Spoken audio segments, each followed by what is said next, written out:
आज हम वाणिज्यवाद और उसके प्रभावों की चर्चा करेंगे। हमने पिछली चर्चा में देखा कि किस प्रकार से 14वीं-15वीं शताब्दी के समापन के साथ ही यूरोप में आधुनिक जीवन की शुरुआत हो चुकी थी और उस आधुनिक जीवन की शुरुआत के प्रेरक तत्व थे राजनीतिक, सामाजिक और आर्थिक प्रणाली में हुए परिवर्तन। आर्थिक प्रणाली में परिवर्तनों की चर्चा करते समय हम यह देखते हैं 16वीं शताब्दी की शुरुआत के साथ यूरोप के वाणिज्य व्यापार का अमेरिका और एशिया के साथ जो संपर्क स्थापित हुआ और जो विस्तार हुआ, उसने यूरोपीय वाणिज्य व्यवसाय को एक क्रांतिकारी स्वरूप दिया। तो यहाँ यूरोप में वाणिज्यिक गतिविधियों में एक व्यापक परिवर्तन आता है और उस परिवर्तन को वाणिज्यिक क्रांति की संज्ञा दी गई, कॉमर्शियल रिवॉल्यूशन की संज्ञा दी गई। अर्थात कि शेष दुनिया के साथ, अमेरिका और एशिया के साथ यूरोप की आर्थिक गतिविधियों का, व्यावसायिक गतिविधियों का जो संपर्क और संबंध विकसित हुआ, उसके जो प्रभाव और परिणाम सामने आए, उन्हें हम कॉमर्शियल रिवॉल्यूशन के रूप में जानते हैं।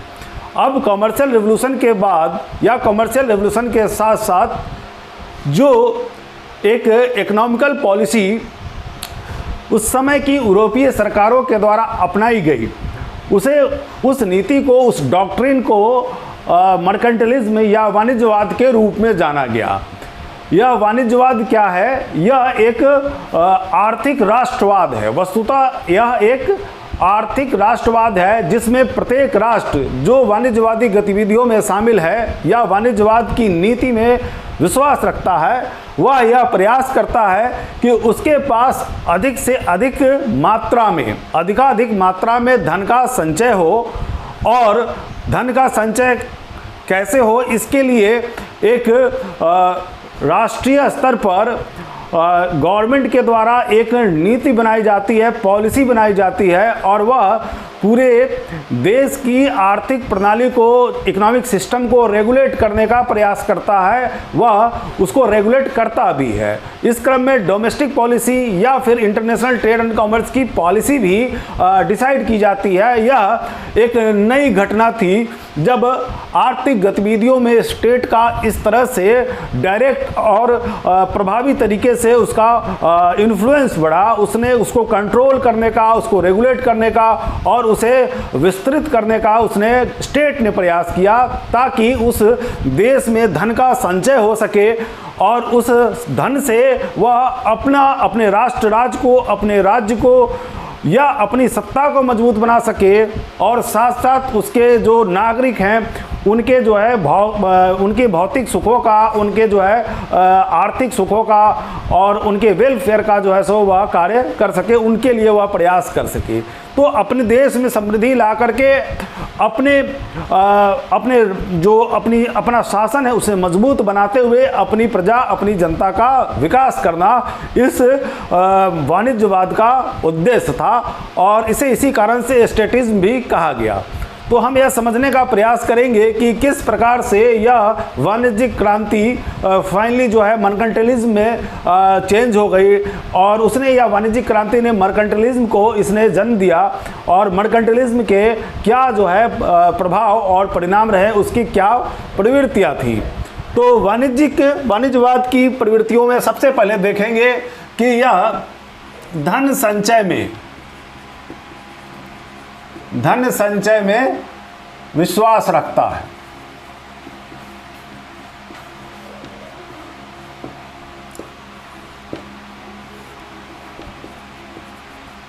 राष्ट्र के द्वारा धन संचय में विश्वास, अर्थात प्रत्येक राष्ट्र यह चाहता है कि उसके पास अधिकाधिक धन और संपदा हो, अधिकाधिक धन और संपदा हो। क्यों चाहता है? क्योंकि राजा चाहता है कि उसका शासन मजबूत बने, राजा स्वयं सामर्थ्यवान बने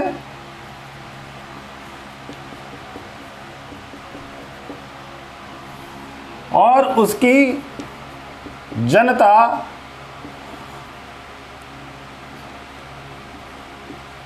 को समृद्धि प्राप्त हो,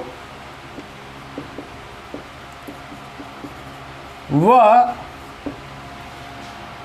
अपना विकास कर सके।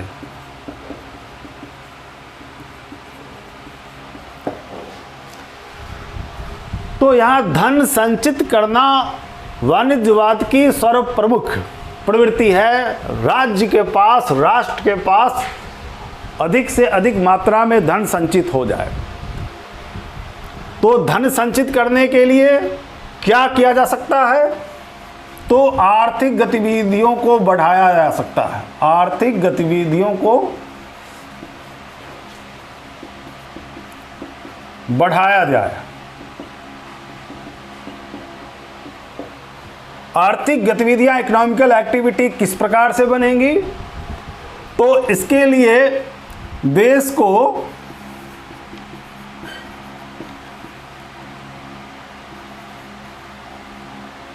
मैन्युफैक्चरिंग हब बनाया जाए ताकि अधिकाधिक उत्पादन हो। अधिकाधिक उत्पादन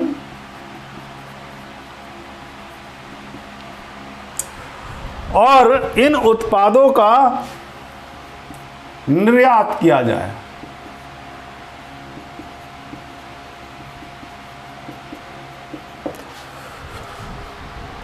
अधिकाधिक उत्पादन करें और उन उत्पादों का निर्यात करें ताकि निर्यात करके राष्ट्र के पास निर्यात से जो राजस्व या आय प्राप्त हो उससे देश की संपदा में वृद्धि होगी।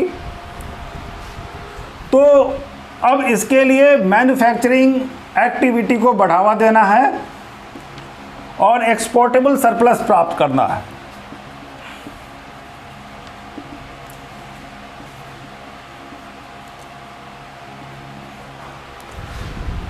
इंग्लैंड में इस समय यह माहौल था कि पूरा मिडिल क्लास एक नारा लगा रहा था कि देश को एक उत्पादक गतिविधियों की कर्मशाला बना दी जाए और सभी लोगों को, चाहे वह भिखारी क्यों ना हो, चाहे वह गरीब क्यों ना हो, चाहे वह बेकार क्यों ना हो, तो सभी लोगों को काम काज में लगाया जाए ताकि उत्पादन इतना बढ़ाया जा सके कि उसका एक्सपोर्ट किया जा सके और साथ साथ कोई भी देश में गरीब न रहे, कोई भी बेकार न रहे, कोई भी लाचार न रहे।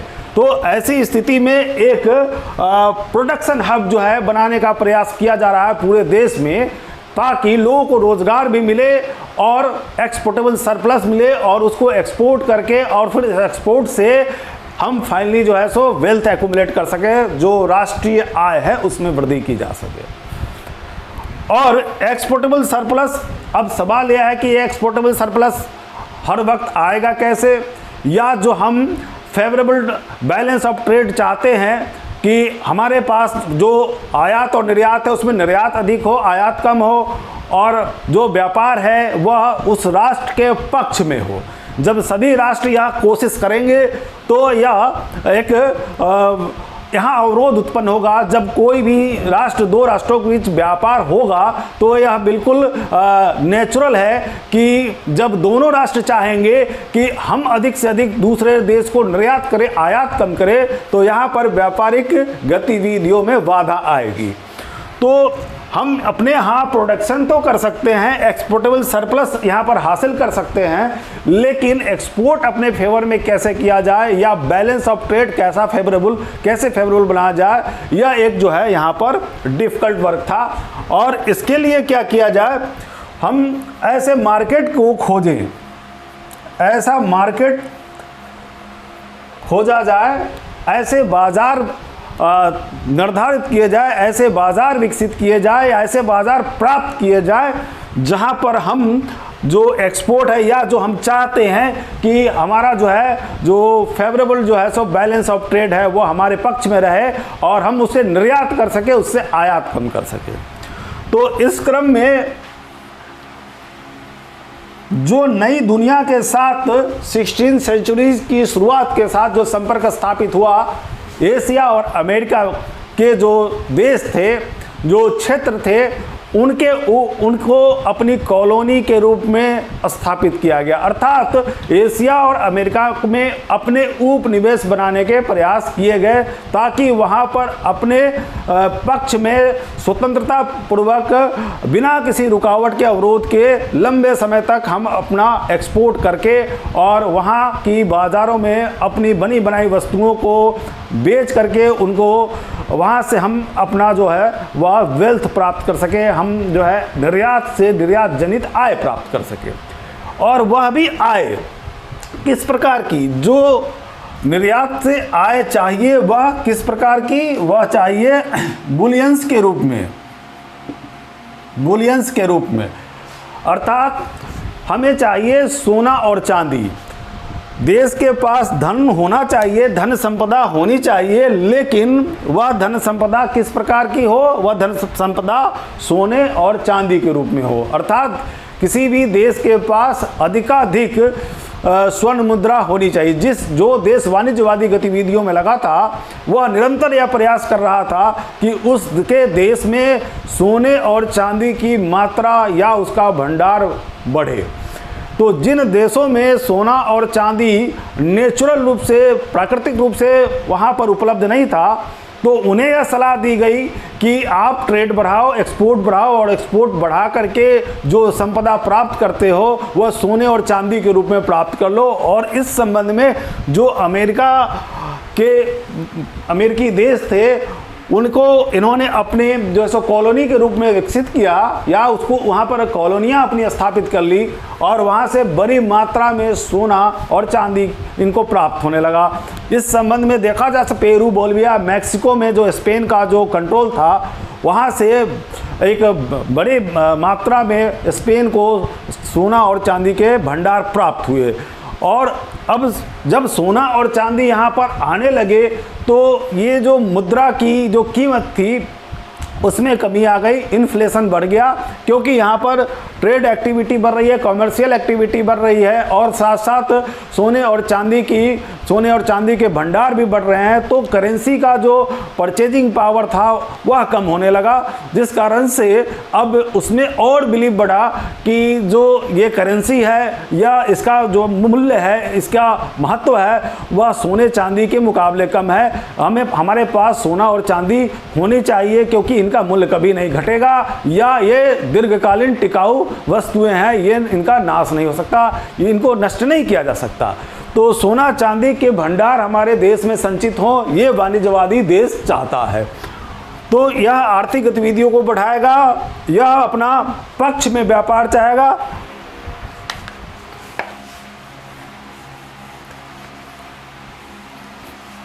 आर्थिक गतिविधियों को बढ़ाएंगे या आर्थिक गतिविधियों को बढ़ाया गया, साथ साथ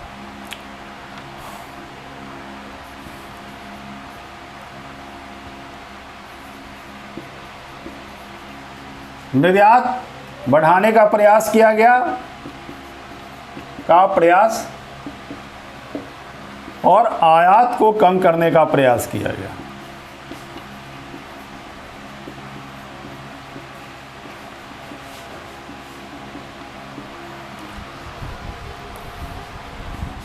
निर्यात बढ़ाने से ही वह जो फेवरेबल बैलेंस ऑफ ट्रेड है वह प्राप्त हो सकता था और उसी से स्वर्ण मुद्राएं और चांदी के भंडार प्राप्त हो सकते थे।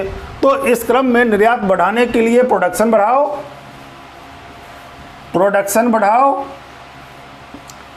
और प्रोडक्शन बढ़ाने के लिए चूँकि अब इसमें स्टेट खुद भी शामिल है, क्योंकि बिना स्टेट के सहयोग के जो अंतर्राष्ट्रीय स्तर पर व्यापार बढ़ाने का प्रयास किया जा रहा था या व्यापार करने का प्रयास किया जा रहा था वह संभव नहीं था, क्योंकि डोमेस्टिक लेवल में भी जो सिक्योरिटी है, जो लॉ एंड ऑर्डर जो है मेंटेन करना, वह भी स्टेट के द्वारा ही संभव है। तो चूँकि यहाँ पर एक मजबूत केंद्रीय शासक सत्ता में आ चुका है, तो वह अब भागीदार बनना चाहेगा कि हम अगर जो ट्रेडर्स हैं, मैन्युफैक्चरर्स हैं, एंटरप्रेन्योर्स हैं, उनको फैसिलिटी दे रहे हैं तो वो हमें उसके बदले में रेवेन्यू दे, इतना रेवेन्यू दे कि हमारा राजकोष समृद्ध हो और उससे उसके पश्चात राजा अपनी इच्छानुसार उस राजकोष का उपयोग कर सके अपनी सत्ता को मजबूत बनाने के लिए और देश के कल्याण के लिए भी, या देश में आर्थिक आधारभूत संरचना के विकास के लिए भी। तो यहाँ प्रोडक्शन बढ़ाना है, कैसी वस्तुओं का प्रोडक्शन बढ़ाना है? जो निर्यात योग्य वस्तुएं हैं, तो निर्यात योग्य वस्तुओं का प्रोडक्शन बढ़ाना है और इसके लिए गवर्नमेंट यहाँ सुरक्षा देगी, क्योंकि जो व्यापारिक माल है उसका परिवहन हो रहा दूर दराज के क्षेत्रों में, और ऐसी स्थिति में जो उनको रास्तों में लूट मार या छीने जाने का भय है, उसे राजा के द्वारा दी गई सुरक्षा के से उन्हें भयमुक्त किया जा सकता था और उस व्यापार को निर्विघ्न उसको चलाया जा सकता था। तो राजा ने सिक्योरिटी तो दी, लेकिन साथ और भी दूसरा उसने यह काम किया कि जो विभिन्न स्थानों पर सामंती टैक्स थे या जो सिटी स्टेट थे या टाउन काउंसिल थे, उनके जो अलग अलग सेंटर्स पर जो चुंगियाँ व्यापारियों को देनी पड़ती थी, उसको भी समाप्त किया गया और अब एकमात्र टैक्स जो है राजा लगा रहा है, सेंट्रलाइज टैक्स है। जैसा हम देखते हैं 1439 में फ्रांस में टैली नाम का एक टैक्स लगाया गया राजा के द्वारा। राजा ने यह प्रयास किया कि पूरे देश में एकीकृत एक कर प्रणाली टैक्स सिस्टम लागू हो और जो डिफरेंट टैक्स हैं उसको भी रोका जाए। फ्रांस में ही 1439 में वहाँ के राजा ने यह आदेश जारी किया सामंतों के लिए कि जो व्यापारी जा रहे हैं उन्हें रास्ते में लूटा ना जाए और उन्हें किसी प्रकार से उनके व्यापारिक गतिविधियों में हर्डल्स नहीं आना चाहिए। तो उन्होंने यह आदेश पारित किया कि सामंत व्यापारियों को या उनके व्यापारिक जो सामान है जिनका आवागमन हो रहा है उसे किसी प्रकार से रोकेंगे नहीं, ना ही व्यापारियों को लूटेंगे। तो यह राजा के द्वारा ट्रेड को या कॉमर्स को दिया जा रहा संरक्षण है। जैसे देखते हैं ये 1439 में, इसके पहले भी राजा इसमें पार्टिसिपेट कर रहा है। जैसे इंग्लैंड में देखते हैं 1389 में एक आदेश पारित किया गया और उस आदेश के द्वारा पूरे देश में एक एकीकृत माप तौल व्यवस्था लागू कर दी गई, अर्थात पूरे देश में एक ही मानक निर्धारित कर दिया गया माप और तौल का। तो राजा के द्वारा अब ट्रेड एंड कॉमर्स को बढ़ाने के लिए इसमें फिस्कल सपोर्ट किया, फिस्कल पॉलिसी उसके द्वारा बनाई जा रही, कोशिश किया जा रहा है कि उसे ऐसे कानून बनाया जाए जिससे जो है उद्योग और व्यापार को बढ़ावा मिले, आर्थिक गतिविधियां विकसित हो। और इस क्रम में उसके द्वारा आवश्यकता पड़ने पर अगर कानून बनाना जरूरी है तो कानून भी बनाएंगे और अगर सुरक्षा देनी जरूरी है तो ऐसी सुरक्षा भी उपलब्ध कराएंगे। और अगर इंटरनेशनल लेवल पर अगर कोई हमें ट्रीटी या जो है समझौता करना है तो उसके लिए भी हम प्रयास करेंगे। जैसा फ्रांस के राजाओं ने तुर्की साम्राज्य के साथ ऐसी संधियां और समझौते किए जिस कारण से फ्रांस के व्यापारियों को वहां पर कुछ ऐसे अधिकार मिले जिसकी सहायता से वो तुर्की क्षेत्र में, तुर्की साम्राज्य के क्षेत्र में अपना व्यापार बढ़ा सके। और इसी प्रकार से फ्लैंडर्स की जो गवर्नमेंट थी वहाँ के उनके साथ भी एक ट्रीटी की गई और जिसे मैग्नस इंटरकर्सस के नाम से जाना जाता है।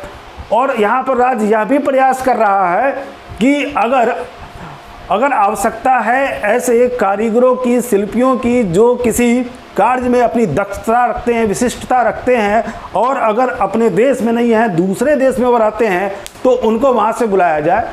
जैसे ब्रिटेन में फ्लैंडर्स के बुनकरों को बुलाया गया और तुर्की से रंगसाजों को बुलाया गया। तो इसी प्रकार फ्रांस में भी विदेशी शिल्पियों, कारीगरों को बुला करके रेशम उद्योग के विकास का प्रयास किया गया। तो राज्य यहाँ कानून भी बना रहा है, बाहर दूसरे देशों के साथ संधियाँ भी कर रहा है और साथ साथ जो डोमेस्टिक इंडस्ट्रियल इंफ्रास्ट्रक्चर है, इकोनॉमिकल इंफ्रास्ट्रक्चर है, उसको भी विकसित करने का प्रयास कर रहा है। दलदलों को सुखाया गया, जंगलों को काटा गया, नहरों की नहर प्रणाली का विकास किया गया, बड़े बड़े जलयान बनाने के कारखाने स्थापित किए गए ताकि जो परिवहन है, जो बनी बनाई वस्तुएं हैं उनको बड़ी मात्रा में उन बड़े जलयानों में रख करके और दूर दराज के क्षेत्रों में ले जाया जा सके। तो राजा के द्वारा सड़क का निर्माण, जल परिवहन का विकास, बड़े बड़े जो है ये शिपिंग का जो उद्योग है उसको संरक्षण देकर के उसका विकास, तो राजा ने इन्हें पैट्रोनेज भी दिया और इनके साथ पार्टिसिपेंट भी वो बनता है। जैसे 1600 में जो एक कंपनी गठित हुई ईस्ट इंडिया कंपनी, उसको यह अधिकार दिया गया राजा के द्वारा, एलिजाबेथ के द्वारा यह अधिकार दिया गया कि वह भारत में व्यापार करेगा या पूरब के साथ वह व्यापार करेंगी, वह कंपनी व्यापार करेगी और उससे रेवेन्यू यहाँ इसके राजकोष में आएगा। और साथ साथ वह यह कंपनी यह प्रयास भी करेगी कि जो यूरोप में या ब्रिटेन में या इंग्लैंड में जो औद्योगिक गतिविधियां, उत्पादक गतिविधियां चल रही हैं, इकोनॉमिकल एक्टिविटी चल रही है, उनके लिए भी वह जो ईस्टर्न पार्ट ऑफ वर्ल्ड है, भारत या उसके आसपास के देशों में वह अपॉर्चुनिटी क्रिएट करेगी, ताकि जो यहाँ इकोनॉमिकल एक्टिविटी एक जो रफ्तार पकड़ रही है वह वहाँ पर जाकर के व्यापार करके और उसको निर्विघ्न तरीके से उस व्यापारिक गतिविधियों को लगातार और तेज़ी से बढ़ाया जा सके। तो गवर्नमेंट डायरेक्ट यहाँ इंटरफेयर कर रही है, डायरेक्ट यहाँ पर पार्टिसिपेंट भी बनी हुई है। और इस तरह से हम देखते हैं कि क्या प्रयास किया गया। पहले निर्यात बढ़ाने का प्रयास, जैसे प्रोडक्शन बढ़ाओ और सिक्योरिटी भी दे रहे हैं, और साथ साथ जो एक्सपोर्टेबल गुड है उसके लिए कुछ अनुदान की आवश्यकता है तो उसे अनुदान भी देंगे, सब्सिडी भी देंगे, उसे सब्सिडी देंगे या उस पर लगने वाले टैक्स को भी कम करेंगे। तो सब्सिडी दिया, उसमें लगने वाले टैक्स को भी कम किया और साथ साथ उसको कंपटीशन से बचाने के लिए पैट्रोनेज देंगे, संरक्षण देंगे और इंपोर्ट को कम करेंगे, आयात कम करेंगे, ताकि घरेलू जो उद्योग है उसको बाहरी प्रतिस्पर्धा से बचाया जा सके। और आयात कम होगा तो रेवेन्यू देश का बाहर कम जाएगा और साथ साथ जो डोमेस्टिक इंडस्ट्री है उसको भी विकास करने का अवसर मिलेगा, जो एक्सटर्नल कंपटीशन है उससे उसको बचाया जा सकेगा। तो यहाँ इंपोर्ट को यहाँ डिस्करेज किया जा रहा है कि इंपोर्ट ना हो, और इंपोर्ट हो भी अगर तो वह ऐसी वस्तुओं का हो जो हमारे लिए या तो अति आवश्यक है या फिर एक्सपोर्टेबल, जो हमारा जो प्रोडक्शन होना है, जो एक्सपोर्ट मटेरियल्स है उसके निर्माण के लिए अगर वह रॉ मटेरियल्स के रूप में है तो हम उन्हें कच्चे माल के रूप में प्राप्त कर लें। तो ऐसी स्थिति में यह प्रायः देखा गया 16वीं-17वीं शताब्दी में कि ये कपास का आयात करते हैं, इंडिगो का, नील का,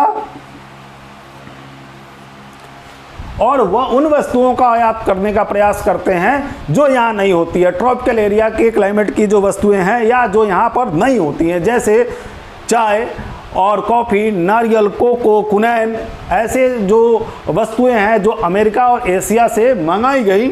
मसाले तो ऑलरेडी आए रहे थे और यह प्रयास किया गया कि ये कॉटन आए, इंडिगो आए और यहाँ पर मैन्युफैक्चरिंग किया जाए, किनका, वो कॉटन जो टेक्सटाइल है उसको तैयार किया जाए और सिल्क उद्योग का विकास किया जाए। तो यह प्रयास कर रहे थे लगातार कि हम रॉ मटेरियल्स ले इंपोर्ट के रूप में, या जो हमें आवश्यक है, जिसकी आवश्यकता है, जिसके बिना काम नहीं चल सकता, उसे लिया जाए, उसे भी उस मात्रा तक लिया जाए जिस मात्रा तक हमारा जो है वह जो फेवरेबल ट्रेड ऑफ बैलेंस है वह प्रभावित ना हो। हमारा बैलेंस जो है, जो ट्रेड बैलेंस है वो हमारा फेवर में बना रहे, अर्थात निर्यात अधिक हो और किसी भी देश के साथ हमारा आयात ना बढ़े।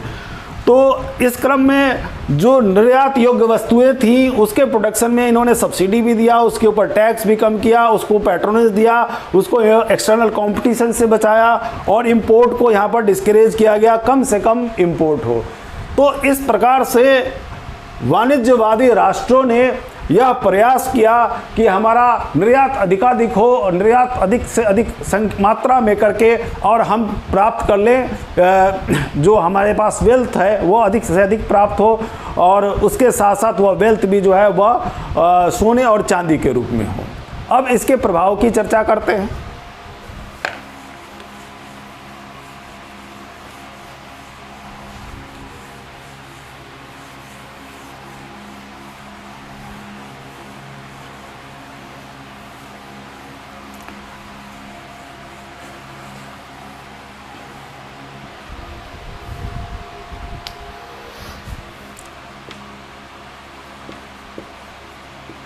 उपनिवेशों की स्थापना के लिए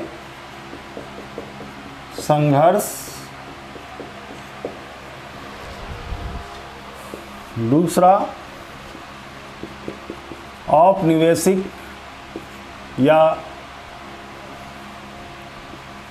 उपनिवेश की अर्थव्यवस्था का पतन।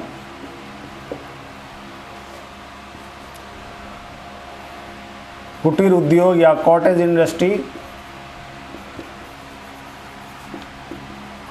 इंडस्ट्री का पतन।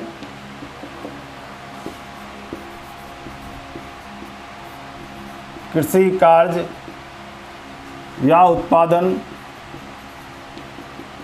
की उपेक्षा।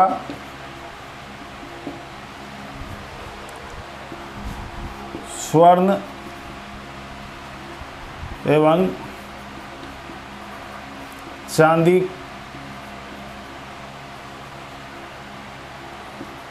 की अनावश्यक लिप्सा।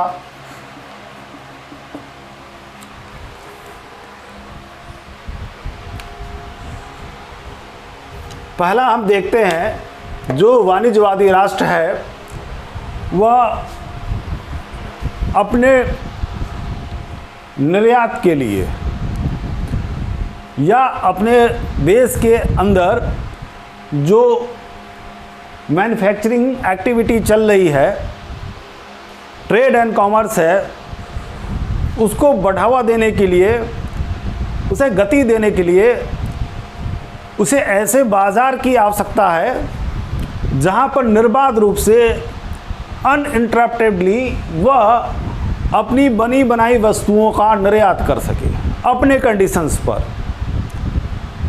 और यह तभी संभव है जब आपके पास ऐसा क्षेत्र या ऐसे देश जो आपके द्वारा उन पर नियंत्रण स्थापित कर लिया गया,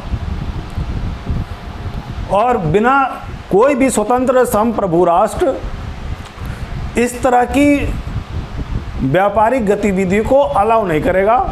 वह सभी राष्ट्र यह चाहते हैं कि उसकी घरेलू अर्थव्यवस्था का विकास हो और वह भी एक्सपोर्ट करे और बाहरी जो कंपटीशन है उससे अपने देश की इकोनॉमी को या अपनी मैन्युफैक्चरिंग इंडस्ट्री को, अपने कमर्शियल एक्टिविटी को, तो उसको वह संरक्षण दे।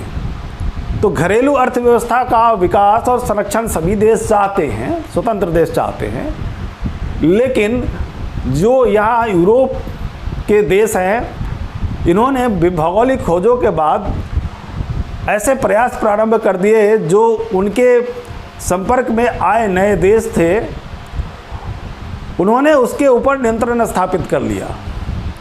जैसे अमेरिका, अफ्रीका और एशिया के उन देशों पर इन्होंने अपना नियंत्रण प्रभुत्व स्थापित कर लिया जो अपेक्षाकृत इनके मुकाबले उस वक्त पीछे थे, और वो उनकी राजनीतिक प्रणाली या आर्थिक प्रणाली उस समय इनके आगमन और इनके जो षड्यंत्र हैं उसका सामना करने के लिए संगठित और तैयार नहीं थे। और इन्होंने जिस चालाकी से भारत में अपना नियंत्रण स्थापित किया उसको इस संबंध में देखा जा सकता था, क्योंकि भारत के साथ जो इनका ट्रेड था वह इनके लिए घाटे का ट्रेड था। लेकिन भारत एक बड़ा बाज़ार था, वहाँ अपॉर्चुनिटी बड़ी थी, पोटेंशियल्स था, और यह अगर इनके नियंत्रण में आ जाता तो फिर जो आगे इंडस्ट्रियल रिवोल्यूशन जो हुआ वह भारत जैसे देश को बिना नियंत्रण में लिए संभव नहीं था। रजनी पाम दत्त ने अपनी पुस्तक में लिखा है कि प्लासी का युद्ध अगर ना हुआ होता या प्लासी के युद्ध में अगर अंग्रेज़ों की विजय नहीं हुई होती तो इनके जो वैज्ञानिक आविष्कार थे, वैज्ञानिक यंत्र थे, या इनकी जो औद्योगिक नीति थी सब विफल हो जाती और वहाँ पर कोई इंडस्ट्रियल रिवोल्यूशन नहीं आता। तो इसे समझा जा सकता, क्योंकि जो वस्तुएं ये भारत से ले जाते थे उनकी भारी डिमांड थी और इनके यहाँ ऐसी कोई वस्तु नहीं बनती थी जिसकी एशिया के बाज़ारों में मांग थी। तो ऐसी स्थिति में जो ट्रेड था वह जो एक्सटर्नल ट्रेड था, अंतर्राष्ट्रीय व्यापार था, वह इनके लिए घाटे का था। इनका जो व्यापारी थे उन्हें यह लाभ था कि भारत या एशिया के विभिन्न देशों से जो वस्तुएं वह ले जाते थे यूरोप में बेचने के लिए, उसका उन्हें भारी प्रॉफिट होता था उसमें। तो व्यापारियों को यहाँ लाभ था जो भारत से वस्तुएं ले जा करके यूरोप के बाज़ारों में बेच रहे थे। जैसे वास्को डी गामा आया और जो वह बनी बनाई वस्तुएं यहाँ से भारत से लेकर के गया यूरोप में, तो उसको आने जाने का जो कॉस्टिंग था, उसका आने जाने का जो खर्च था, भारत तक आने और भारत से जाने का, उससे 60 गुना अधिक फ़ायदा हुआ। तो इससे यह बखूबी समझा जा सकता कि जो एशिया या भारत की बनी बनाई वस्तुएं थी उसकी क्या कीमत थी और कितनी उसकी मांग थी। उसके बदले में जो यूरोपीय कंपनियां स्थापित हुई, उन्होंने जो भारत या चीन या फिर जो है एशिया के अन्य देशों के साथ व्यापार प्रारंभ किया, तो वहाँ भी उन्हें कोई लाभ नहीं हो रहा था। इस मामले में लाभ नहीं हो रहा था कि जो राष्ट्रीय जो व्यापार, अंतर्राष्ट्रीय व्यापार है, उसमें उस देश के लिए वो फेवरेबल जो बैलेंस ऑफ ट्रेड है वो उसको नहीं प्राप्त हो रहा था। साथ साथ जो उनका जो इंटरनल जो उद्योग था, व्यापार था, जो उनके मैन्युफैक्चरर थे, उन्हें यह नुकसान हो रहा था कि उन्हें उनके द्वारा बनी बनाई वस्तुओं का एक अंतर्राष्ट्रीय बाजार नहीं मिल रहा था। तो डोमेस्टिक मार्केट है, उस डोमेस्टिक मार्केट में यूरोप में जो उनका अपना जो यूरोपीय बाजार था, वहाँ भी भारत या एशिया की अन्य वस्तुएं जाकर के उनके लिए कंपटीशन क्रिएट कर रही थी। तो यूरोप में भी जो भारत या एशिया के अन्य देश थे, उनकी बनी बनाई वस्तुएं जो यूरोपीय मैन्युफैक्चरर थे उनके लिए कंपटीशन क्रिएट कर रही थी। तो एशिया के बाज़ारों में ये कहाँ से संभव था कि यूरोपीय जो प्रोडक्शंस हैं, जो उन्होंने तैयार किया है वस्तुओं को, तो इन वस्तुओं को वहाँ पर किस प्रकार से बेचा जा सके, और जब यह इन वस्तुओं को वहाँ नहीं बेचा जा सकेगा तो वो फेवरेबल बैलेंस ऑफ ट्रेड नहीं प्राप्त होगा। हालांकि अफ्रीका और अमेरिका के साथ इस मामले में स्थिति भिन्न थी, क्योंकि ये अपेक्षाकृत कम्पिटिटिव, अमेरिका तो नया नया इनके संपर्क में आया था और वहाँ पर सभ्यता की जो समाज की स्थिति थी, आर्थिक, सामाजिक, राजनीतिक स्थिति थी, वह यूरोप के उस समय के समाज से काफ़ी पीछे थी। वो उतने संगठित नहीं थे और आधुनिक वो बिल्कुल नहीं थे उस समय तक। तो ऐसी स्थिति में अमेरिका पर नियंत्रण करना उनके लिए आसान था और उन्होंने वहाँ पर यह प्रयास भी किया कि अफ्रीका के हबशी गुलामों को अमेरिका में ले जा करके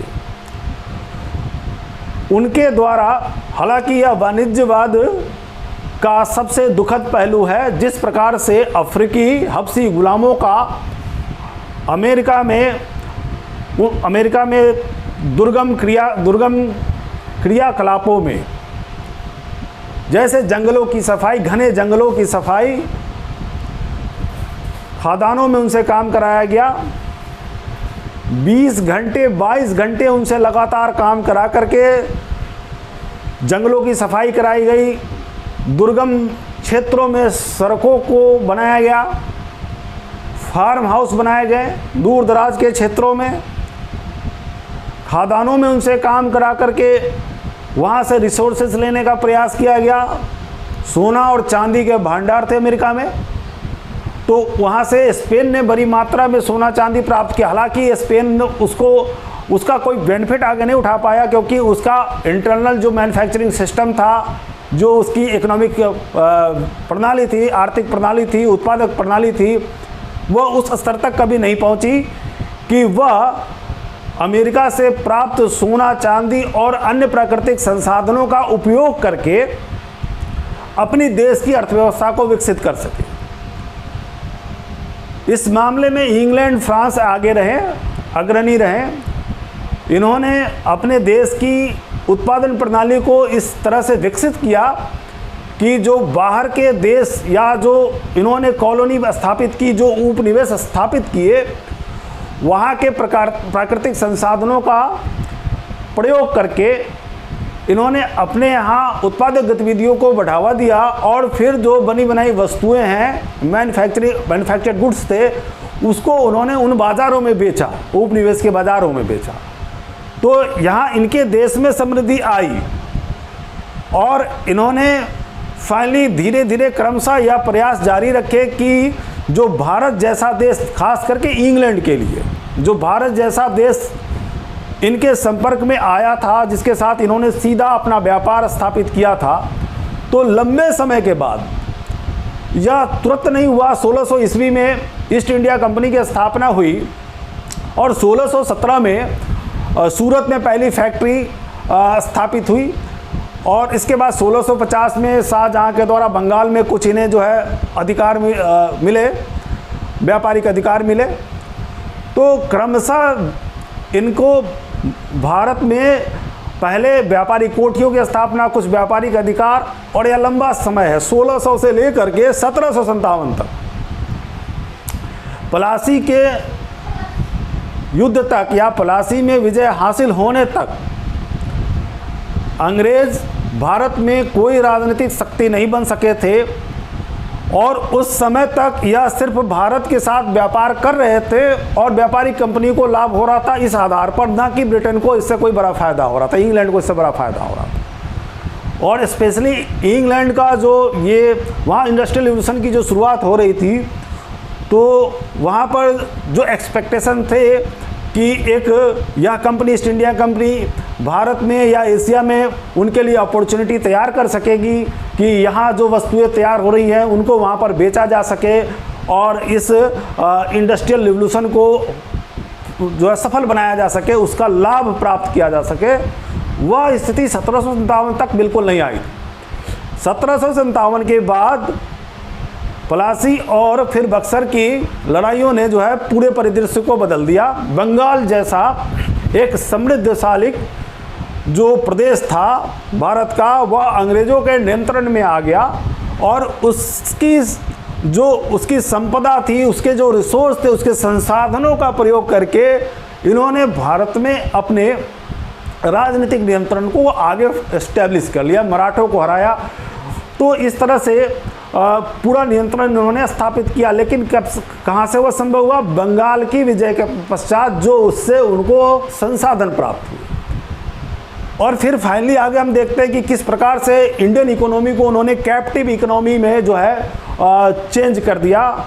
भारत की अर्थव्यवस्था एक औपनिवेशिक अर्थव्यवस्था हो गई, जो स्पष्ट रूप से जो इंग्लैंड की जीडीपी थी, या इंग्लैंड फ्रांस जो चार बड़े देश थे, इंग्लैंड, फ्रांस, पुर्तगाल और स्पेन, चार जो संगठित थे, ये 16वीं सेंचुरी के आसपास की बात है, जो संगठित थे और स्वतंत्र थे, संप्रभु थे, या यहाँ पर मजबूत राष्ट्र राज्य का इनका यूनिफिकेशन हो चुका था और मजबूत राष्ट्र राज्य का निर्माण हो चुका था। तो ये चारों अगर देश की जीडीपी को मिला लें तो उससे अधिक जीडीपी उस वक्त 16वीं सेंचुरी में इंडिया की जीडीपी थी। और इंडिया के पास वह फेवरेबल बैलेंस ऑफ ट्रेड भी था। इंडिया यूरोप के साथ व्यापार कर रहा था, वह पहले अरबों के द्वारा हो रहा था, इनका संपर्क ये यूरोपियंस के था अरबों के द्वारा। ये अरब इंटरमीडियरीज थे एशिया और यूरोप के साथ व्यापार में। और उसे आगे चल करके उसका फ़ायदा उन्होंने जो मेडिटेरेनियन जो सेंटर्स थे, वहाँ के जो सिटी स्टेट्स थे या वहाँ के जो व्यापारी थे, उसका लाभ उन्होंने उठाया। जो क्रूसेड्स हुए उसी समय वहाँ पर मेडिटेरेनियन सेंटर्स में इन्होंने मैरीटाइम इंफ्रास्ट्रक्चर डेवलप कर लिया और क्रूसेड्स का ये लाभ मिला कि जो अरबों के साथ जो अरब जो वहाँ से पूरब के व्यापार में एकाधिकार स्थापित किए हुए थे, उसमें कुछ हिस्सेदारी इन्होंने ले ली, खास करके मेडिटेरेनियन सेंटर्स में। अब वहाँ से अरबों से ये भारत और एशिया की बनी वस्तुएं जो जा रही थी उसे लेकर के ये पश्चिमी यूरोप में बेचा करते थे। लेकिन आगे चल के जब बाइजेंटाइन साम्राज्य का पतन हुआ, पूर्वी रोमन साम्राज्य का पतन हुआ और उस्मानी तुर्कों ने जब कुस्तुनतुनिया पर अधिकार कर लिया, तब इनका भारत के साथ, एशिया के साथ जो संपर्क था, जो भूमध्य सागरीय व्यापार केंद्रों का उनका जो पूरब के साथ संपर्क था, वह बाधित हो गया। तो व्यापार का केंद्र भूमध्य सागर न होकर के अटलांटिक के तटीय जो है बंदरगाह हो गए या तटीय जो है राज्य हो गए। और जो भौगोलिक खोजें थी उसने जो है आगे चल करके दुनिया का यूरोपीयकरण कर दिया। और दुनिया के यूरोपीयकरण के क्रम में ये जो यूरोप के राष्ट्र थे, इन्होंने ऐसी इकोनॉमिक पॉलिसी अपनाई जिसमें स्टेटिज्म था, जो गवर्नमेंट की रेगुलेशंस थे और उसके ये फीचर्स थे। वो इस तरह से प्रयास कर रहे हैं कि हम इस तरह का व्यापार करें कि हमारे देश में समृद्धि आए, दुनिया की धन संपदा हमारे देश के अंतर्गत आ जाए। और इसके लिए डोमेस्टिक लेवल से इंटरनेशनल लेवल तक उन्होंने प्रयास किए। और उस प्रयासों के क्रम में ये जो नीति अपनाई गई, ये जो एक डॉक्ट्रिन है, एक थ्योरी है कि दुनिया में यह थ्योरी इसमें बिलीव रखती है कि अंतर्राष्ट्रीय व्यापार सीमित है, लिमिटेड है, फिक्स है और उसमें हम अपनी हिस्सेदारी अधिक से अधिक बढ़ा लें और जितनी अधिक हिस्सेदारी हमारी अधिक होगी उतनी संपदा हमारे राष्ट्र को प्राप्त होगी। और उसमें भी हमारे देश में समृद्धि तब आएगी जब हमारे यहाँ सोने चांदी के भंडार होंगे। और नॉर्मली यूरोप के पास वो रिसोर्सेज थे नहीं, लेकिन ये दुनिया का यूरोपीयकरण चाहते थे, विस्तार चाहते थे। तो इस क्रम में इन्होंने प्रयास, अपने एफर्ट्स अधिक किए और अमेरिका और एशिया में जो इनके, अफ्रीका में जो इनके जो प्रयास थे, वो उन प्रयासों में इन्होंने ऐसी नीति लागू करके अपने यूरोप में जो है वह यूरोप का विकास हुआ, यूरोप में धन संपदा आई, आगे इंडस्ट्रियल रेवोल्यूशन, फिर उसके बाद ये जो कैपिटलिज्म है या कैपिटलिस्ट इकोनॉमी है, ये वही यूरोप से इमर्ज होती है।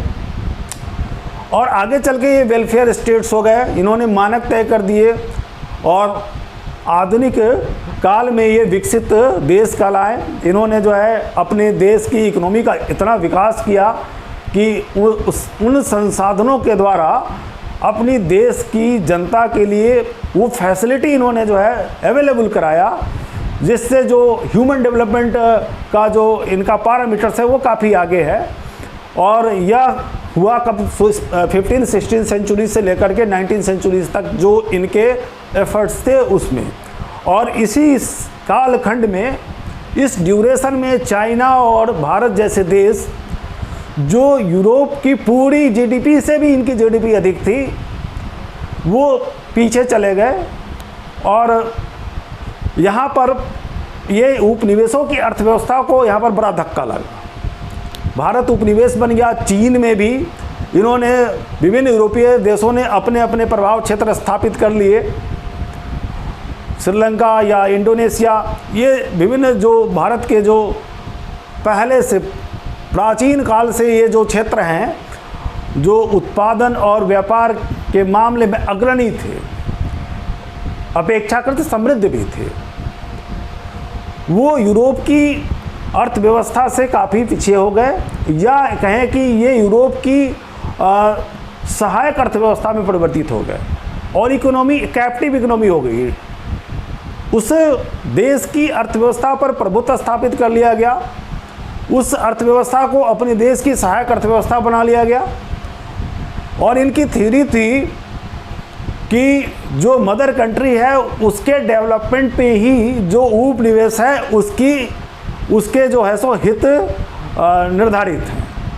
तो मदर कंट्री का विकास आवश्यक है। तो मदर कंट्री का विकास होने के लिए जो ये कॉलोनियल स्टेट है उनको अपने हितों को छोड़ देना चाहिए। जैसे अमेरिका में इनकी पॉलिसी थी कि अमेरिका के संसाधनों पर पूरा नियंत्रण स्थापित करके और इंग्लैंड अपना जो है विकास करना चाह रहा था। और इस क्रम में इंग्लैंड या जो अन्य वाणिज्यवादी राष्ट्र ये चाहते थे जो शिपिंग जो इंडस्ट्री है उसका विकास किसी अन्य देश में ना हो या उपनिवेश में तो बिल्कुल ना हो, ताकि अंतर्राष्ट्रीय व्यापार पर इनका जो नौ परिवहन के द्वारा जो व्यापार होता था उस पर इनका नियंत्रण बना रहे। तो ये उनकी शिपिंग इंडस्ट्री को विकसित नहीं होना देना चाहते थे। इस क्रम में या इनका अपना भी जो डचों के साथ जो सो इंग्लैंड का जो एक कॉम्पिटिशन था उसको भी रोकने का प्रयास था, और साथ साथ जो कॉलोनी थी उसके भी जो है परिवहन उद्योग को ये विकसित होने नहीं देना चाहते थे। तो इसके लिए समय समय पर नेविगेशन एक्ट भी बनाए गए। पहला नेविगेशन एक्ट आया 1651 में, जिसमें यह प्रावधान किया गया कि उपनिवेशों को ब्रिटेन के साथ या इंग्लैंड के साथ इंग्लैंड के बने जो व्यापारिक जो मालवाहक जहाज हैं उन्हीं से ही उनके द्वारा ही व्यापार कर सकते हैं। अर्थात उपनिवेश अपने जलयान न बनाए, व्यापारिक जो जहाज है मालवाहक जहाज है उसका निर्माण न करे, और ब्रिटेन के या इंग्लैंड के जहाज़ों को समुद्री जहाज़ों की सहायता से ही वह इंग्लैंड के साथ व्यापार करे।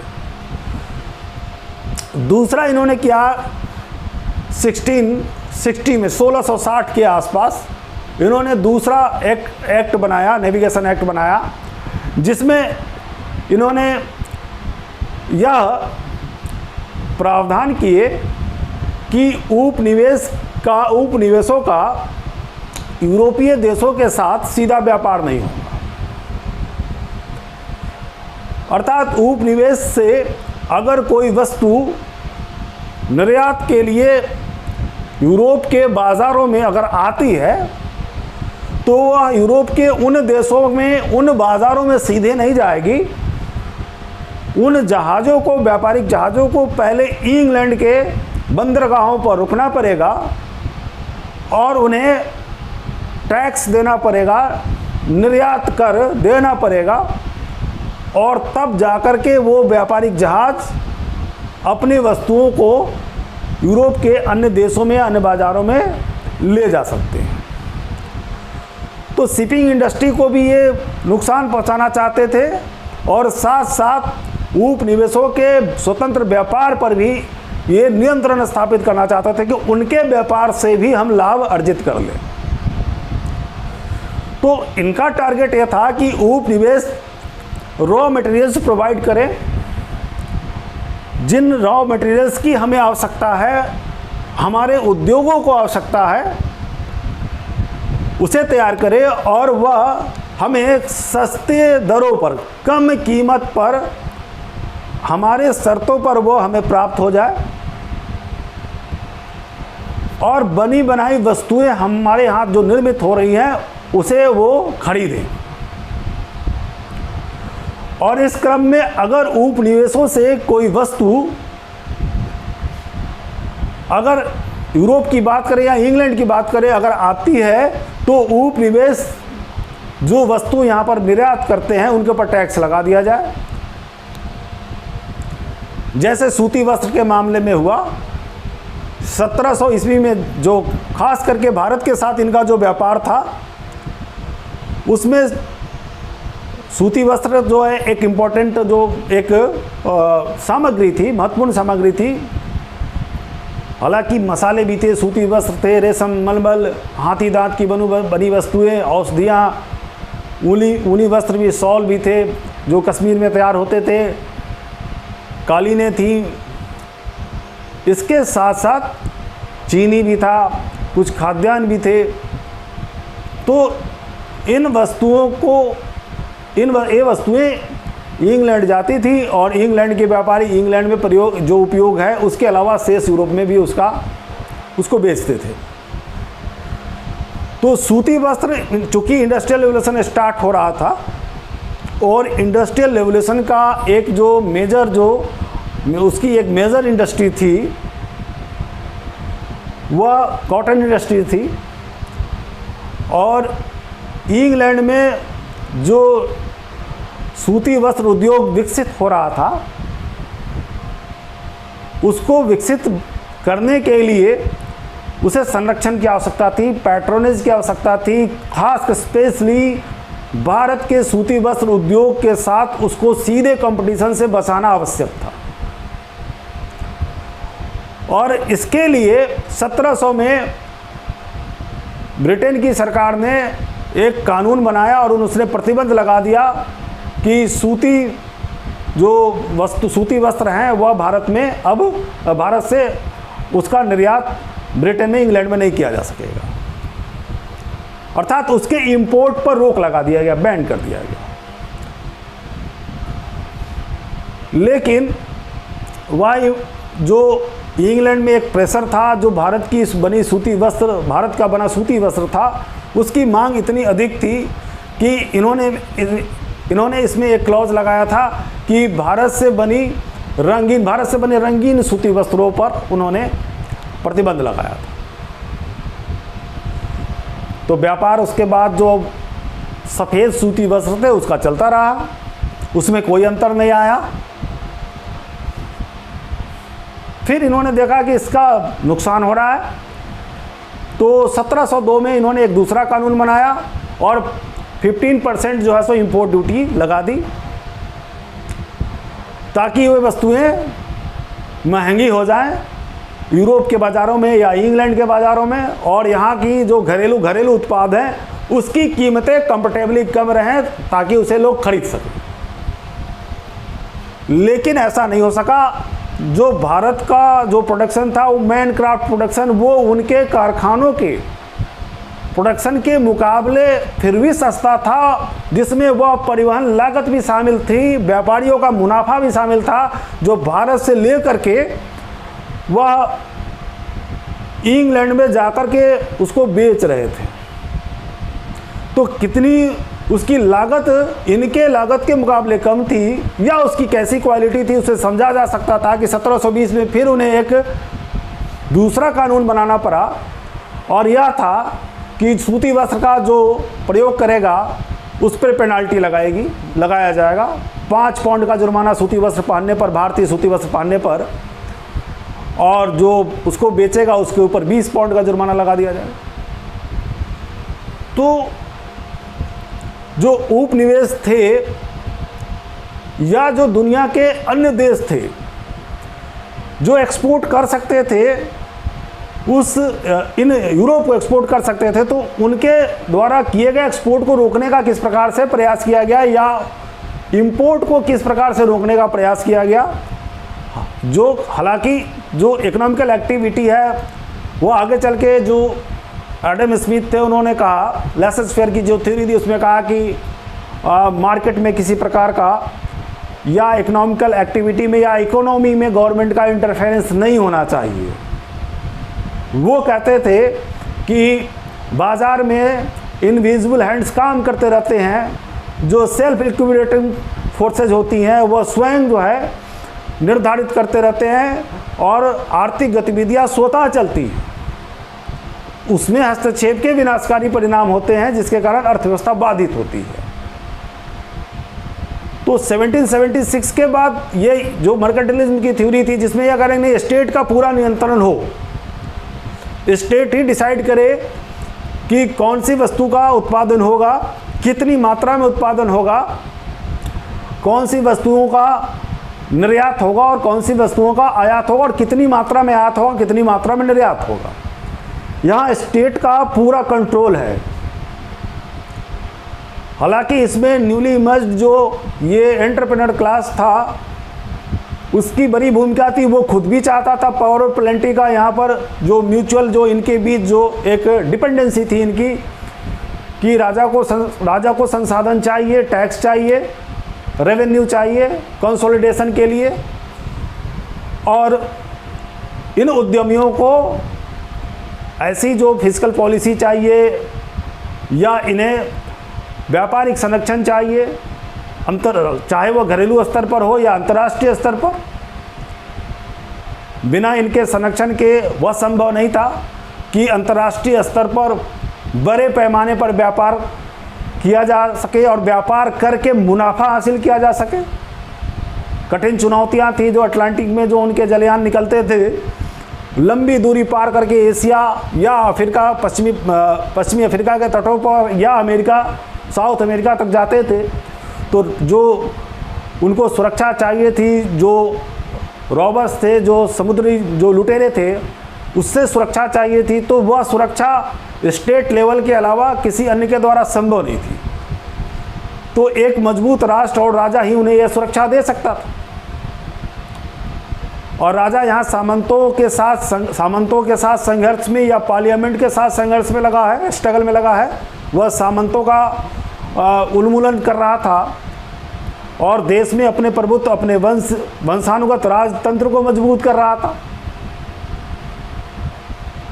उसके सामने अनेक चुनौतियां थी, क्योंकि राजा अभी तक राजा के सॉवरिन होने का कॉन्सेप्ट यूरोप में नहीं था।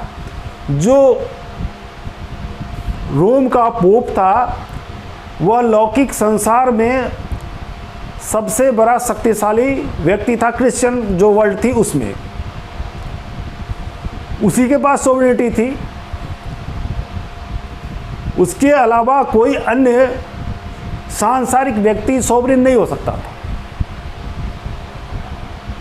तो ये जो मजबूत राजतंत्र है, उसके विकास में जो ये क्रिश्चियन थॉट्स था, जो ये फैला हुआ था, जिसको फैलाया था चर्च ने उस वक्त, और उसे मान्यताओं के रूप में स्वीकार किया गया था, वो पुनर्जागरण की क्वेश्चनिंग और रीजनिंग के बाद जो है वो खंडित हो गया। और यहाँ पर मनुष्य जो है वह जो ईश्वर केंद्रित समाज था, वो मनुष्य केंद्रित समाज बन गया। मनुष्य केंद्रित समाज, मनुष्य की महत्ता, उसके प्रयास, उसकी उपलब्धियाँ। तो इस क्रम में राजा जो है अब यहाँ सोवरिन बनने का प्रयास कर रहा है। वो कंसेप्ट टूट रहा है।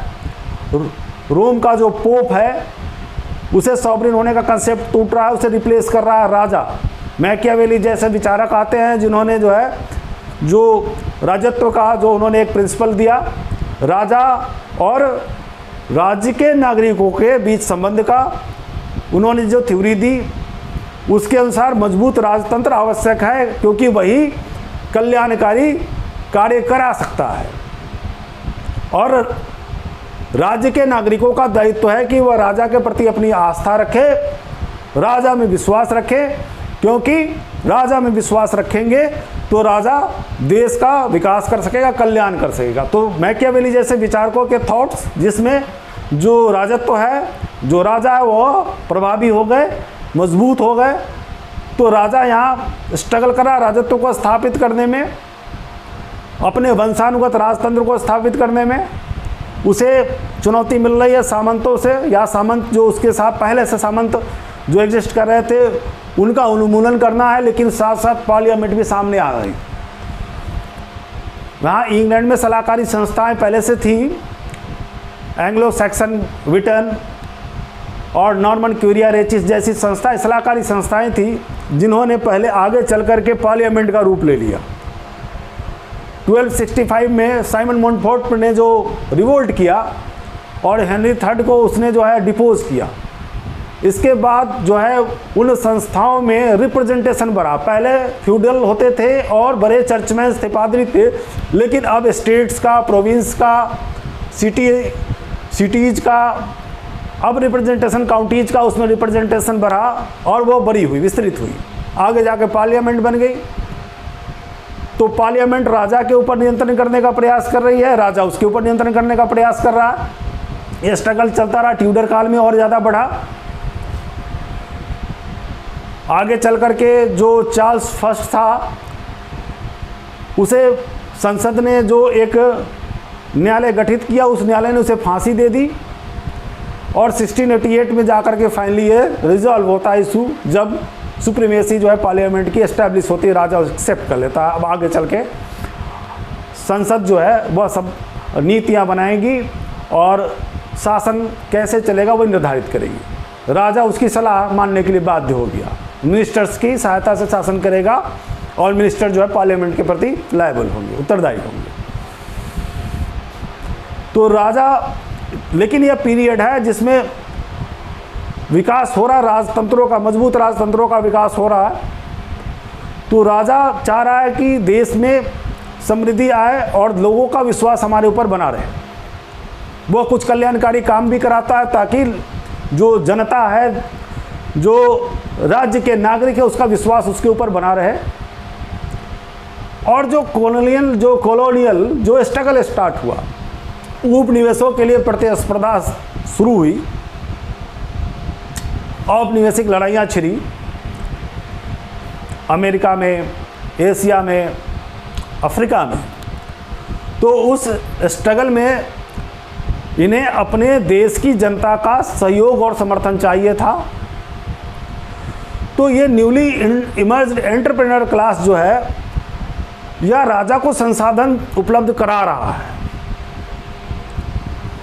और उसे शासन चलाने में सहायता भी दे रहा, उसे अपने विचारों से, उसे अपनी सलाह से लाभान्वित करा। ऐसे जो है मिडिल क्लास के लोग, जैसे ग्रेसन, जो सिल्क इंडस्ट्री का एक जाना माना नाम था, उसे मिनिस्टर बनाया गया। क्रॉमवेल, यह मिडिल क्लास से इमर्ज हुआ एक लॉयर था, इसे मिनिस्टर बनाया गया। तो इस मिडिल क्लास से अब वह जो पुराने जो कुलीन थे, जमींदार सामंत थे, उनके मंत्री और सांसद बनने की अनिवार्यता थी, जो अनिवार्य रूप से वही लोग सांसद पार्लियामेंट्रियन होंगे, वो टूट गया। अब मध्य वर्ग से लोग शासन में आ रहे हैं, पार्लियामेंट में आ रहे हैं और ये मध्य वर्ग, इसी मध्य वर्ग के पास संसाधन थे क्योंकि सामंत अपनी शक्ति नष्ट कर चुके थे। कृषि से इतनी आय नहीं थी कि भूपति या जमींदार राजा को कोई अपने राजकोष में वृद्धि के लिए कोई कंट्रीब्यूशन दे सकते थे। तो ट्रेड एंड कॉमर्स से जो रेवेन्यू आ रहा था वह राजकोष में या राजकोषीय आय में वृद्धि करने में सक्षम था और इस पर नियंत्रण इसी मध्य वर्ग था, मध्य वर्ग उद्यमियों और व्यापारियों का।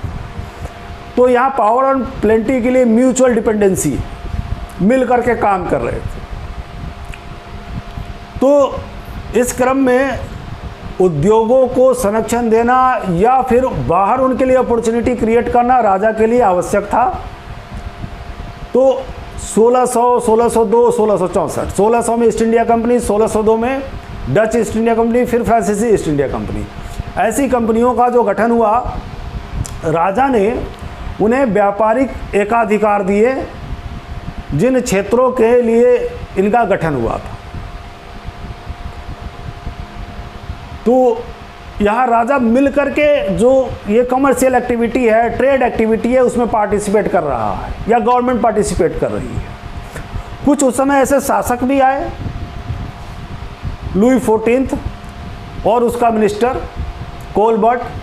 ये जो मर्केंटलिज्म है फ्रांस में कोलबर्टिज्म के रूप में जाना जाता है।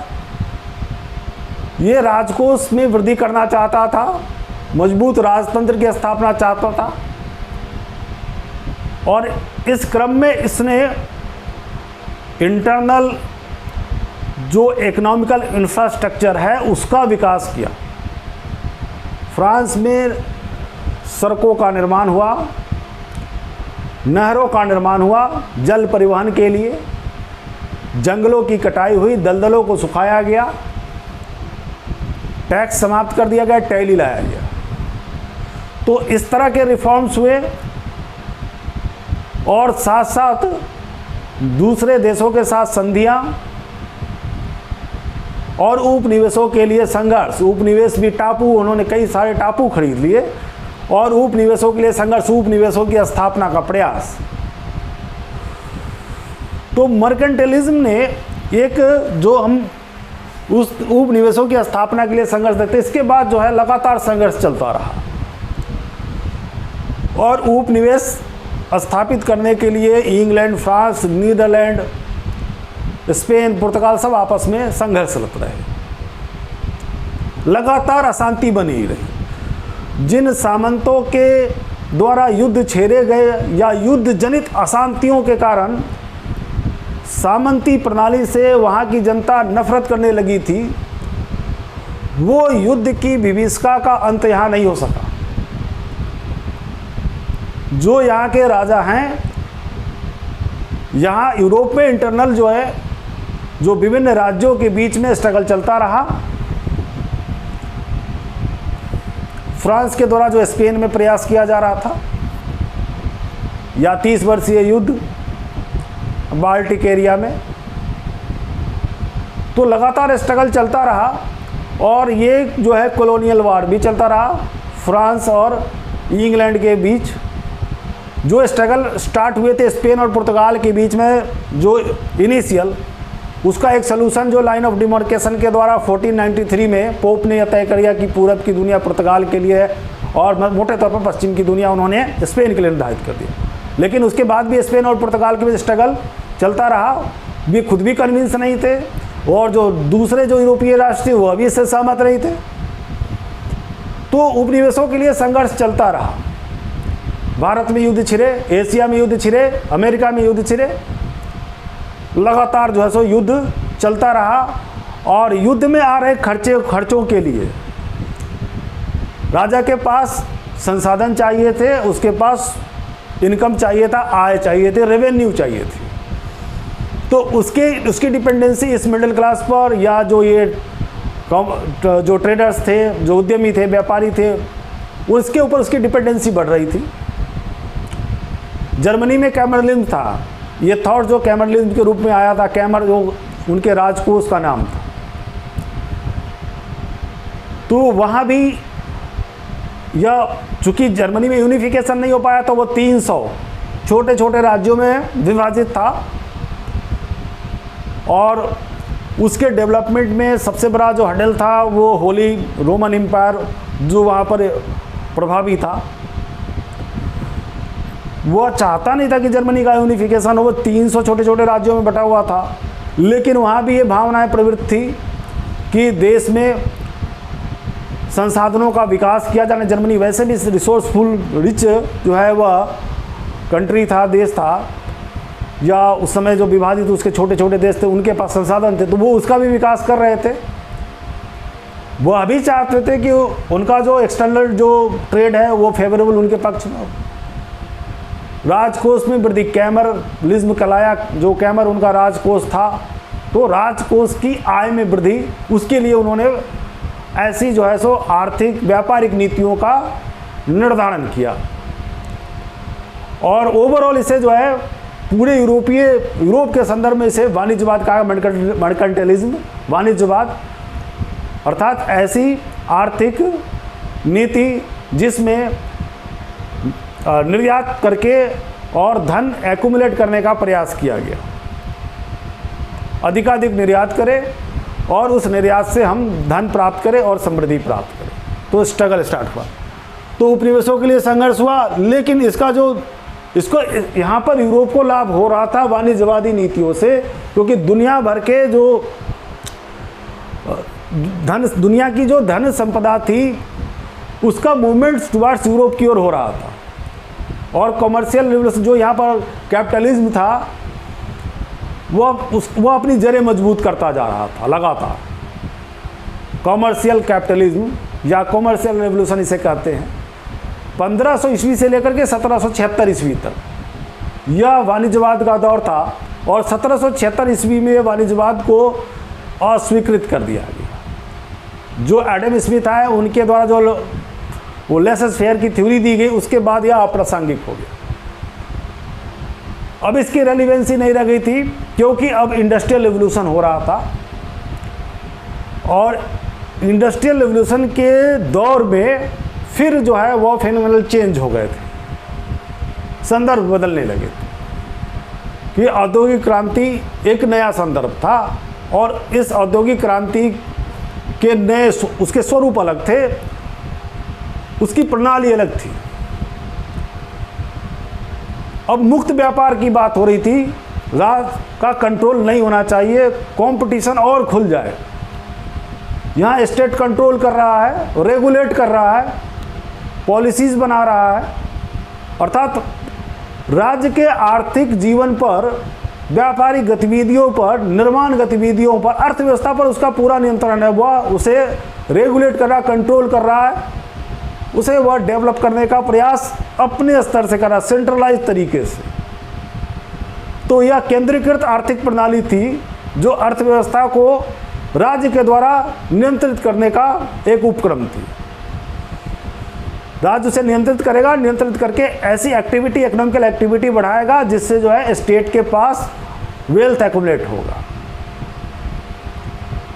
और इसके लिए जो प्रयास करने हैं वो किए जा रहे हैं, पॉलिसी बनाई जा रही है, संधियां की जा रही हैं, पैट्रोनेज दिया जा रहा है, संरक्षण दिया जा रहा है, और उसके लिए आवश्यक है तो कॉलोनी भी एस्टैब्लिश की जा रही है। लेकिन कॉलोनी एस्टैब्लिश हुई तो उनकी अर्थव्यवस्था का पतन हो गया। भारत इसका एक बड़ा उदाहरण है, जहां पर इसकी अपनी जो इकोनॉमी थी वो आत्मनिर्भर थी और बिल्कुल वह मॉडिफिकेशन या आधुनिकीकरण के थ्रेशोल्ड पर खड़ी थी। जब लेटर जो मुगल टाइम था, उस टाइम में हमारी अर्थव्यवस्था आधुनिकीकरण के किनारे खड़ी थी, उसके मुहाने पर खड़ी थी। अगर वैसा पॉलिटिकल लीडरशिप होता तो अपॉर्चुनिटी यहाँ काफ़ी थी। जैसे यूरोप के साथ ट्रेड हमारा, फेवरेबल ट्रेड हमारा चल रहा था, और अगर हम उस प्रोडक्शन को बढ़ा सकते थे और पॉलिटिकल जो उन्हें पैट्रोनेज चाहिए था वह प्राप्त हो जाता, वह हासिल हम अगर कर लेते, तो जो उपलब्धि यूरोप के राष्ट्रों ने 1920 सेंचुरीज में अचीव की, हासिल की, जो डेवलपमेंट उन्होंने अचीव किया, उससे पहले इंडिया में वो अचीव हो सकता था। हम दो तरह से पीछे हुए।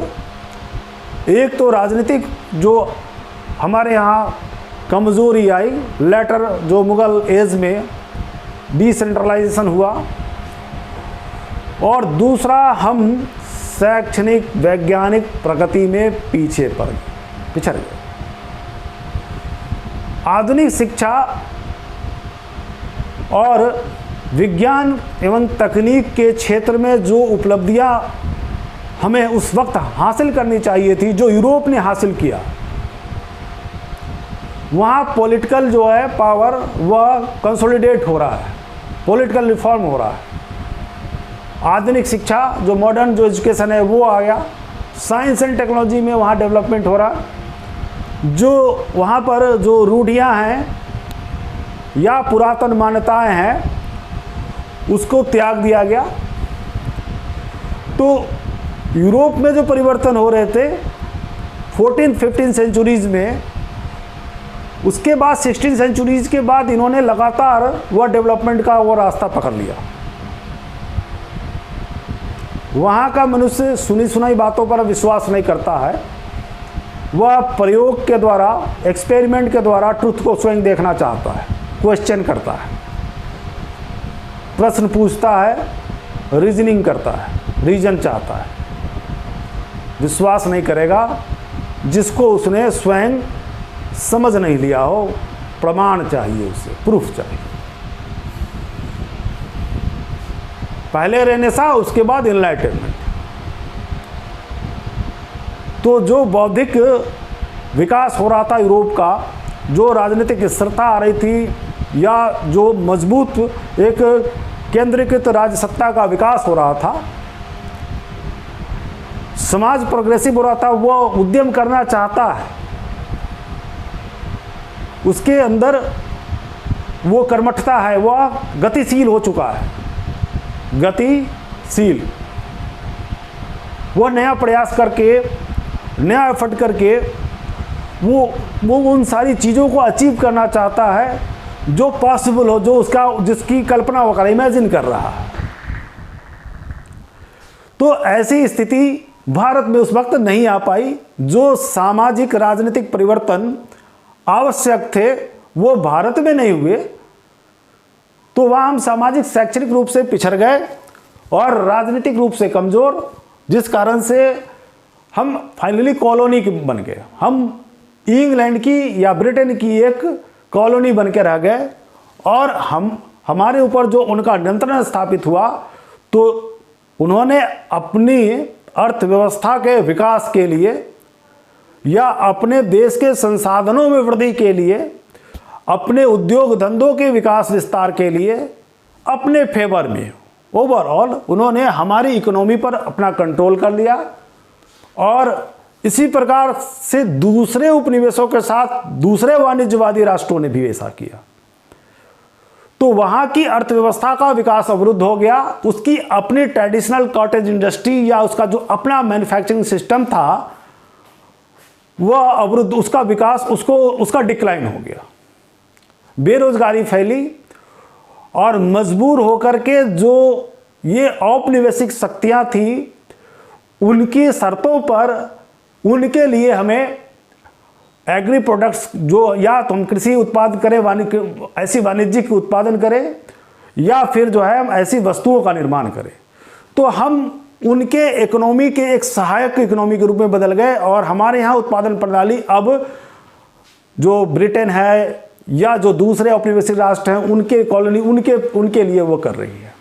और यहाँ हम या उपनिवेश एक बाजार बन गए और उस बाजार में अब वहाँ जो कॉलोनी जो वो औपनिवेशिक देश हैं उनके यहाँ बनी बनाई वस्तुएं अब हमारे यहाँ बेची जा रही हैं, क्योंकि हमारी यहाँ जो प्रोडक्शन सिस्टम है उसको प्लान्ड तरीके से, चूँकि पैट्रोनेज नहीं है और लगातार कंपटीशन उनके द्वारा जो फैक्ट्रियों में जो प्रोडक्शन हो रहा है, जो मैकेनिकल जो इक्विपमेंट्स हैं उनकी सहायता से प्रोडक्शन हो रहा है लार्ज स्केल पर, और उनको जो व्यापारिक सुविधाएं मिल रही हैं, जो गवर्नमेंट का सपोर्ट मिल रहा है, जो फिस्कल पॉलिसी बनाई जा रही है, जो एक्सपोर्ट ट्रेड पॉलिसी बनाई जा रही है, उन सब का जो उनको एक समग्र लाभ मिल रहा था, जो ब्रिटेन, फ्रांस या जो अन्य यूरोपीय राष्ट्र थे वहाँ के उद्यमों को या वहाँ के व्यापारियों को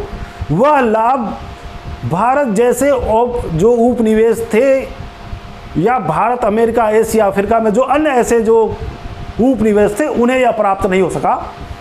तो उनकी अपनी ट्रेडिशनल जो मैन्युफैक्चरिंग इंडस्ट्री थी उसका डिक्लाइन हो गया और हम विवश हो गए, मजबूर हो गए। चूँकि हमारे यहाँ प्रोडक्शन जो है, अब हमारा जो डोमेस्टिक प्रोडक्शन है उसका पैटर्न शिफ्ट हो गया। हम अब ऐसी वस्तुओं का निर्माण कर रहे हैं या कृषि में ऐसे उत्पाद का विकसित कृषि में उन फसलों का उत्पादन कर रहे हैं जो इंग्लैंड या दूसरे जो यूरोपीय देश थे उनकी अर्थव्यवस्था के लिए या उनके उद्योगों के लिए, रॉ मटेरियल के लिए वो वांछित थे, रिक्वायर्ड थे। तो हम नील का उत्पादन कर रहे हैं, कॉटन का उत्पादन कर रहे हैं, कपास का, इंडिगो का उत्पादन कर रहे हैं, ताकि यहाँ से नील यूरोप में भेजा जा सके, इंग्लैंड में भेजा जा सके, कपास उनको भेजा जा सके, ताकि सूती वस्त्र के लिए कच्चा माल उन्हें प्राप्त हो। नील से वो कपड़ों की रंगाई करते थे और खाद्यान्न का उत्पादन हम करें।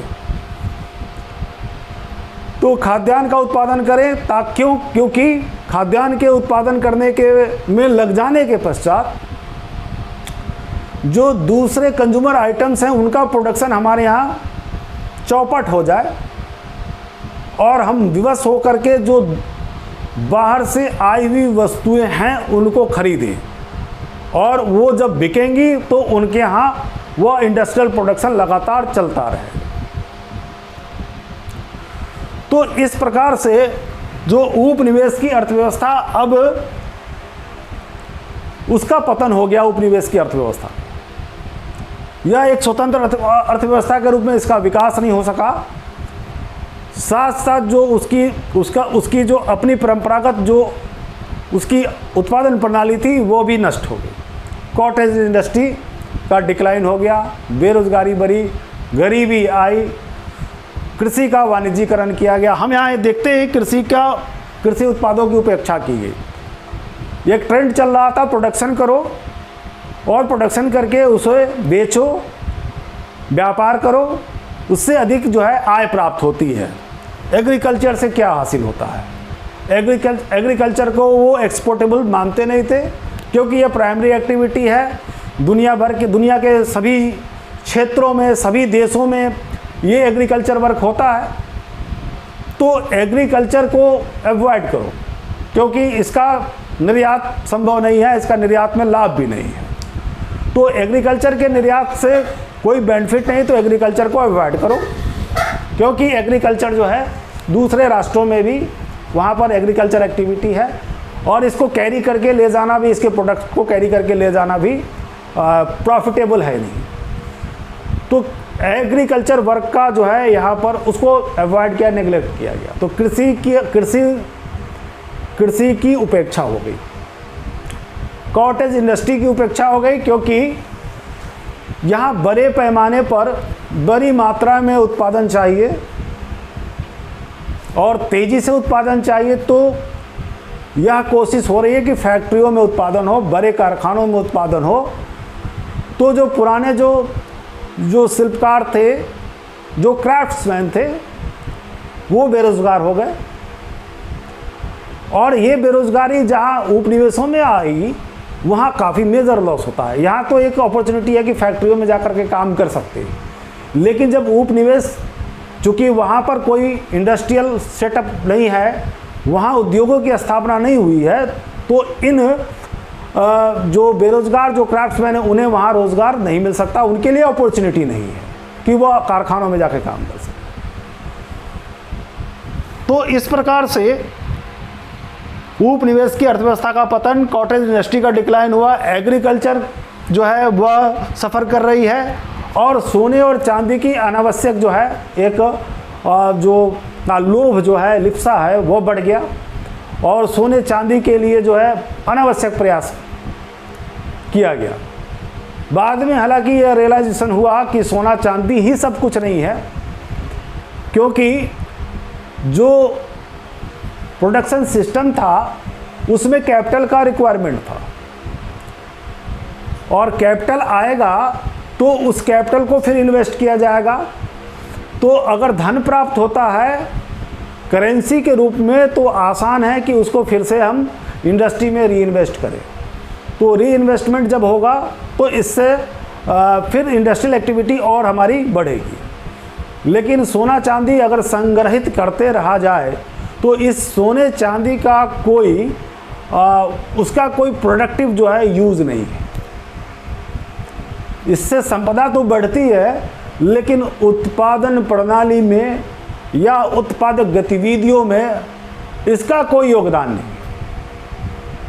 चूँकि पूंजीवाद या जो पूंजीवादी आर्थिक प्रणाली है वह मुनाफा और मुनाफा के बाद अर्जित आय से फिर री इन्वेस्टमेंट पर आधारित है। तो वह प्रोडक्शन बढ़ाओ, कीमत बढ़ाओ, मुनाफा प्राप्त करो, और मुनाफा के पश्चात धन प्राप्त करो, और फिर धन को पुनः पूंजी के रूप में उत्पादक गतिविधियों में लगाओ। तो सोना चांदी जो सिर्फ यह संग्रहित हो रहा, तो सोने चांदी को संकलित करने से वह पूंजी प्राप्त नहीं हो सकती थी। तो इसे धीरे धीरे इसका परित्याग किया गया। हालांकि प्रारंभिक दौर में सोने चांदी के प्रति जो लोभ था, इसने जो है वह जो व्यापार है, उद्योग है, उसने जो है उसको प्रभावित किया। शुरू में एक्सपोर्ट बढ़ाने का प्रयास इसलिए हुआ कि सोना चांदी हमें प्राप्त हो जाएगा, लेकिन बाद में उसे लगा कि नहीं, जो है यह इकोनॉमिकल साइकिल में इसका उस तरह से यूज़ नहीं किया जा सकता। तो ये सोने चांदी की अनावश्यक लिप्सा, और जो तीसरी दुनिया के देश कहलाए बाद में, जो अमेरिका ने हालांकि वो तेज़ी से रिकवर किया, क्योंकि अमेरिकी स्वतंत्रता संग्राम वाणिज्यवाद के प्रति पहला विद्रोह मानी जाती है। इन वाणिज्यवादी नीतियों के प्रति सर्वप्रथम सबसे पहला जो विद्रोह हुआ वह अमेरिका में हुआ, और अमेरिका को बसाने वाले वही लोग थे, वही इंग्लिश लोग थे, ब्रिटिश लोग। उन्होंने अमेरिका में बसाई अपनी कॉलोनी, और उन्हीं लोगों ने, उन्हीं उस उपनिवेशों ने या अमेरिका के उन्हीं निवासियों ने जो है ब्रिटेन को चुनौती दे डाली, कही कि तुम्हें राइट नहीं है हमारी इकोनॉमिक पॉलिसी को डिसाइड करने का। तो इसकी चर्चा आगे करेंगे। आज हमने ये मर्केंटिलिज्म, वाणिज्यवाद को देखा और इसे समझने का प्रयास किया, या उस समय के जो यूरोपीय आर्थिक प्रणाली थी उसको समझने का प्रयास किया कि किस प्रकार से इकोनॉमिकल जो ये एक्टिविटी चल रही थी, कैसे कैपिटल जो है सो फॉर्म हुआ, कैपिटलिज्म आया, फिर कॉमर्शियल रेवोल्यूशन आया, और उस कॉमर्शियल रेवोल्यूशन ने फाइनली जो है मर्केंटिलिज्म का, वाणिज्यवाद का रूप ग्रहण कर लिया। अब इसके आगे की चर्चा दूसरे दिन करेंगे। आज की चर्चा में पार्टिसिपेट करने के लिए धन्यवाद।